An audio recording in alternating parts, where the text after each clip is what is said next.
That's right, not only is this recipe fast and delicious, it's also the most famous anagram in culinary history, as this was invented by a man named Ben Wenberg, who showed it to a friend of his who owned a restaurant, and he put it on the menu, where it became very popular, until they had a big argument, at which point the restaurant owner, just to screw with this guy's head, rearranged the letters in the name, and Lobster Wenberg became Lobster Newburg. And if you've ever worked in a restaurant or known restaurant owners, you're probably thinking, yep, that sounds about right.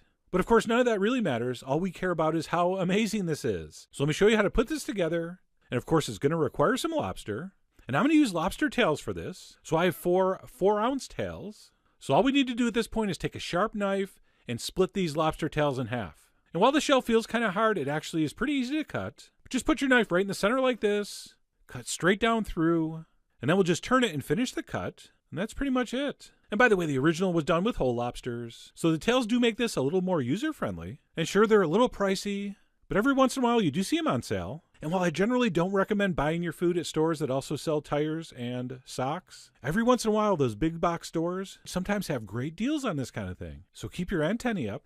And then once we have those split, we're going to cook those in a little bit of clarified butter. But before we do, I do want to give them a little bit of salt. And by a little bit, I mean a generous amount. At which point, we're going to transfer those into a pan that's been set over medium-high heat with a little bit of clarified butter in the pan. And we'll place those lobster tails in, cut side down. And we're only going to cook them on that side for about 2 minutes. Okay, we're not trying to brown these. We just want to barely cook them through. So like I said, we'll go about 2 minutes on this side. Then we'll go ahead and flip them over and give them another minute or two on the shell side. And quite often in this recipe, it'll say to steam the lobster, which works. But using this technique, we're infusing that clarified butter in the pan with a ton of extra lobster flavor. So I do like this method better than steaming. And once those have been cooked for a couple minutes on each side, we'll go ahead and remove those to a plate to cool. And as soon as we've done that, I want you to go ahead and drizzle in a couple tablespoons of sherry or cognac or brandy or something like that into the pan, which of course is still pretty hot. And don't walk away, because all we're going to do is cook this for about 1 minute until it basically reduces in half, and it does not have to be exact. Just let it go until it looks like about half is evaporated away, and then we'll simply turn off the heat and just reserve that pan as is while we move on to prep the rest of the ingredients, which is pretty easy. All we need to do is wait for those lobster tails to get cool enough to handle, and you're simply going to pull out the meat, which is going to come out very, very easily. And by the way, if we have any lobster experts in the audience, my tails had some like bluish, blackish coloration along the bottom of the shell and near the tail fin, which I don't think is dangerous in any way. I just didn't like how it looks. What causes that? But anyway, we're going to pull that meat out of the tails. And of course, be careful. Don't lose any of those precious juices. So make sure you do this over a plate or a bowl. And then once you've liberated that meat, we're going to go ahead and give it a rough chop. Not too small, maybe 1/2-inch pieces. You know the drill. Pick a size and stick with it. So notwithstanding a few blue and black spots, that's looking pretty good. And then as I just mentioned, we're of course going to transfer those accumulated juices back into our pan.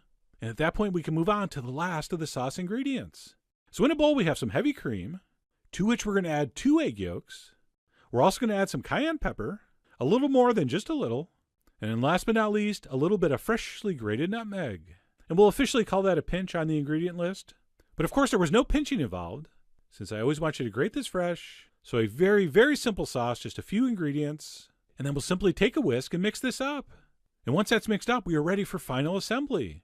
And do not move on to these last steps until you're ready to eat, because this dish comes together very, very quickly. But when we are ready, let's go ahead and dump our cream mixture into the pan, which as you remember contains our lobster-infused butter and that little bit of sherry reduction. And please keep in mind the heat's been off all this time. So we'll dump in our cream mixture, we'll whisk that in, and then we're going to do 2 things. We're going to set our heat between medium-low and medium, so just a notch above medium-low, and we'll also switch to a spatula, which allows me to stir and scrape the bottom of the pan. And all we're going to do is heat this mixture, stirring constantly until it slightly thickens. So it's getting close here.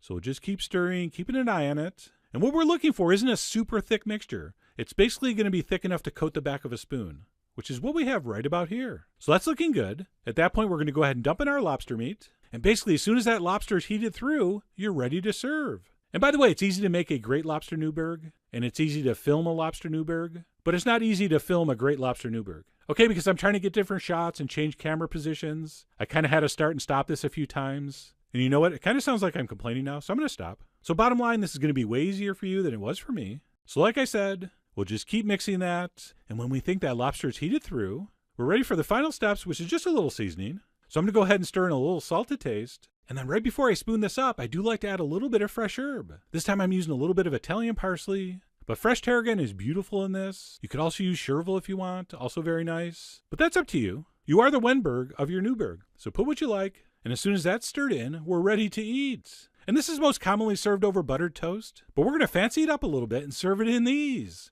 gorgeous puff pastry shells, which you can't buy anywhere. You're going to have to make those yourself. Luckily, I'm going to show you that technique in the next video. Very simple to do if you know the tricks. But anyway, whether you're using puff pastry or buttered toast, you're going to spoon that over. And of course, we're also going to want a generous amount of that sherry cream sauce. And regarding the sauce color, I kind of like the natural look. If you've seen Newburgs before and they were white, that's because they were done with a white wine. And then you'll also see versions that are red or orange, where people have added tomato, I guess to make the sauce look more lobstery. But I do like the natural look. And once that shell's been filled, we'll pop on the top. And that Lobster Newburg is done. I mean, look at that. You would totally eat that, wouldn't you? But anyway, time to go in for the official taste. Let me go ahead and start with a little bit of that lobster meat. And because we cooked the lobster ourselves and did not overcook it, it's sweet and tender. But this is not the kind of dish you want to eat the components separately. Let's cut right in. And this is definitely a fork and knifer. I've never had much luck cutting puff pastry with just a fork. And as good as that lobster was on its own, when you combine that with that crispy, buttery puff pastry, which is all drenched and dripping with that amazing sauce, we are talking about a world-class bite of food. Oh, and by the way, if you ever happen to share a recipe with a friend that owns a restaurant, I would try to get them to sign something that prevents them from changing the name if you ever have a falling out. Hey, you never know. You don't want to end up getting anagrammed. But anyway, I really do hope you give this a try. Head over to foodwishes.com for all the ingredient amounts and more info, as usual. And as always, enjoy.